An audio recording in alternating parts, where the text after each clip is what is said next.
everyone, and welcome to the Renew Your Mind podcast. Yay, yay, yay, yay, yay, yay. We made it into another new month. Happy new month, everyone. For those that will be watching this at maybe another later time, we're glad you're here. So my name is Marenike, aka Mo, and I'm just kind of here to give a brief overview of what we'll be expecting this month. So some recordings or some podcast episodes have been recorded already, and some are yet to be recorded. But this is kind of just a introduction, a brief overview as to what you should expect and what, at this point in time, my hope for this month would be. So, this is a faith-based podcast. So a lot of what we do here is inspired and kind of motivated by the teachings of Jesus Christ. So, yes, being a Christian, I am a Christian, but everything is, we try and ensure that it is pointing back to scriptures, to the Bible, right? So it's actually inspired by Romans 12:2. Do not be conformed to the pattern of this world, but be transformed by the renewal of your mind. So that's where the Renew Your Mind tagline comes from. So this month we're leading up to Easter. Easter is it's literally next week. Yes. Yeah. So now you know when I'm recording this. But Easter is so soon. And if you do practice Lent, it is a period of kind of seeking God's face. It is a period of time where believers fast from different things, so they remove the distractions from things of the world and focus either on reading the word more, on fasting away from food, taking away from distractions, and just really understanding the message behind the gospel, right? Being able to sit down with what Jesus Christ did for us, and to really elevate it in the light of what it is. Because sometimes it's so easy when you're walking this journey of life or being a Christian, like, oh yeah, I'm just a Christian just by words, right? And we don't really grasp the gravity of what has been done on our behalf and what has been done for us. It's a gift, it's a free gift. Salvation is a free gift, but it requires a higher calling. There's certain things that we have to do, certain ways that we have to carry ourselves, that we must walk according to our calling. So yes, so this month a lot of the focus has been on understanding what is worship. So we had a really wonderful interview with Dr. Seun Adedeji, and he's a music minister amongst other things, or realm of other things. And the main goal of it was talking about the essence of worship. So worship is not just, you go to church, you close your eyes, lift up holy hands. That is an aspect of it, but worship is also being excellent in the work that you do in the marketplace. It's being an excellent student. If you're a student and you're in your academics, you're thriving, that's a form of worship to God.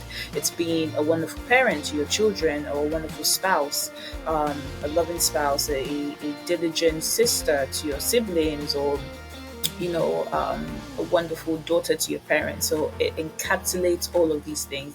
These are all forms of worship.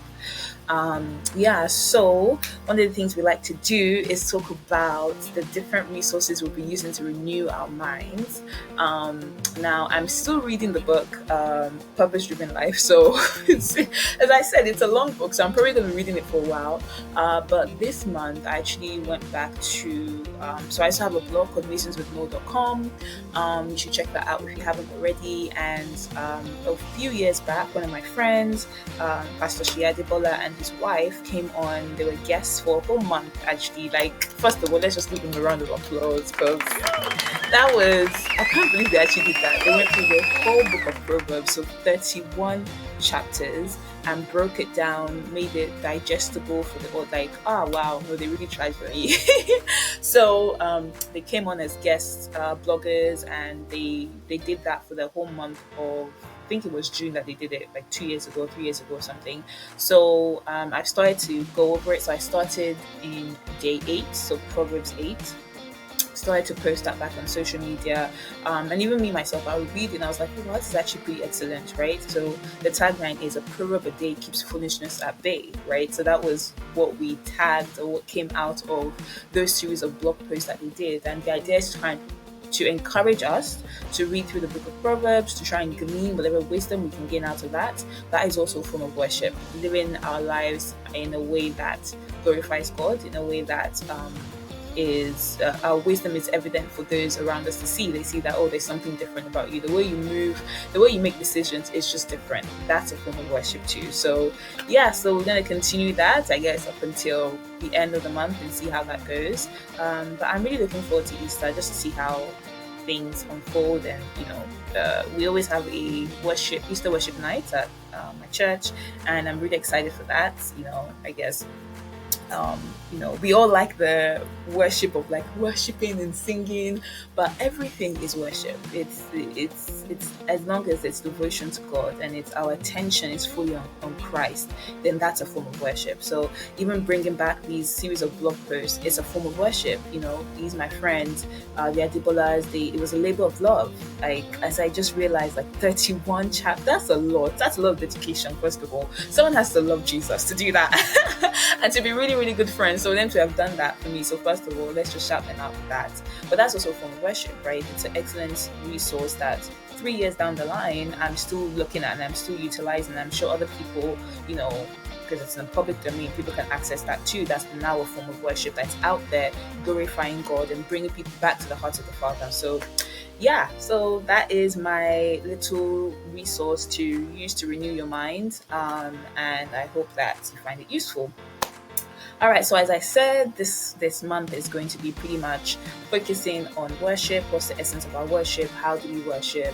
And then maybe we might talk and bring someone else that focuses on different aspects of beyond the sacred that we're used to. So how do you worship in the marketplace, right? How do you worship in day-to-day life, pretty much, but we'll see. We're trying to finalize all these things, but as of right now, I kind of wanted to speak about one of the verses that stood out to me.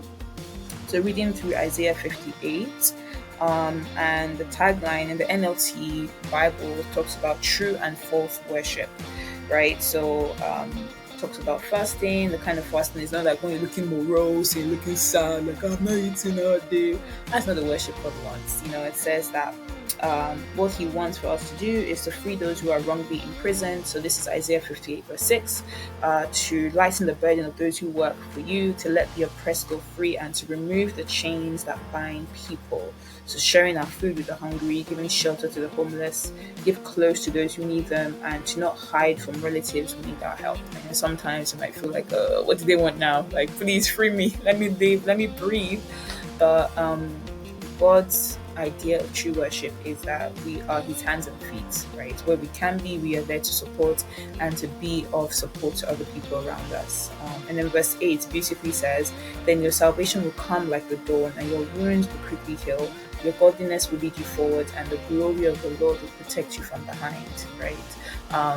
Outside and beyond this fasting period, we want to, yes, come to know God more and develop more intimacy with him, but there has to be a result of that it has to be evident all around us that we are not the same people that we were before the fasting period. There's something about us has changed.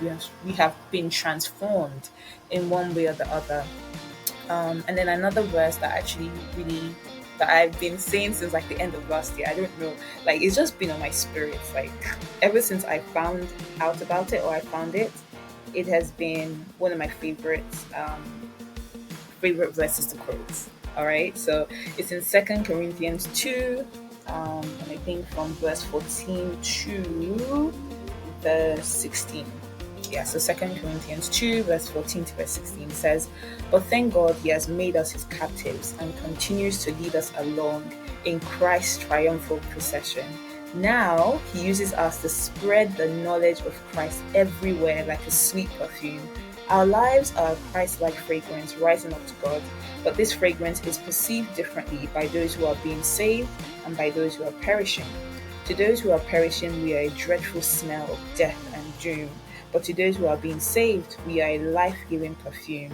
And who is adequate for such a task as this? Like, Come on, for me, just like, I love perfumes. Well, yeah, smelling good. It's, who doesn't like to smell good, right? But to see that our lives are a Christ-like fragrance rising up to God. So it's not just any kind of fragrance; it's a Christ-like fragrance, and it rises up to God. Ultimately, our life should be to glorify God, right? It's not for our fellow man. Our fellow man, yes, definitely they get the rewards and repercussions of that, but our lives ultimately is made to be a sweet aroma to God. Our worship is to Him. So I was just like, every time I read this, I don't know, it's just something about it. It's like He leads us in triumphal procession. Do you know what procession is? It's like you're walking in one direction and it's triumphal. Like I can hear the pomp and circumstance, the trumpets are going, the drums are going. It's like da, da, da, da, da, da. These are the ones that the Lord has saved, these are the ones He has redeemed. Like, let the redeemed of the Lord say so. Hey, like it's like a party. It literally feels like a party. So anyways, yeah, so that's the vibe that this month is going to be about.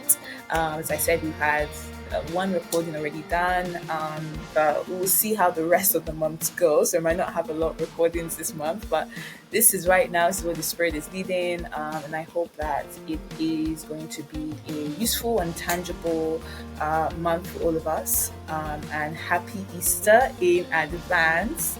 And yeah, so I hope you enjoy the episodes this month, and hopefully I will catch you either sometime this month or I'll see you next month. All right, take care. Bye.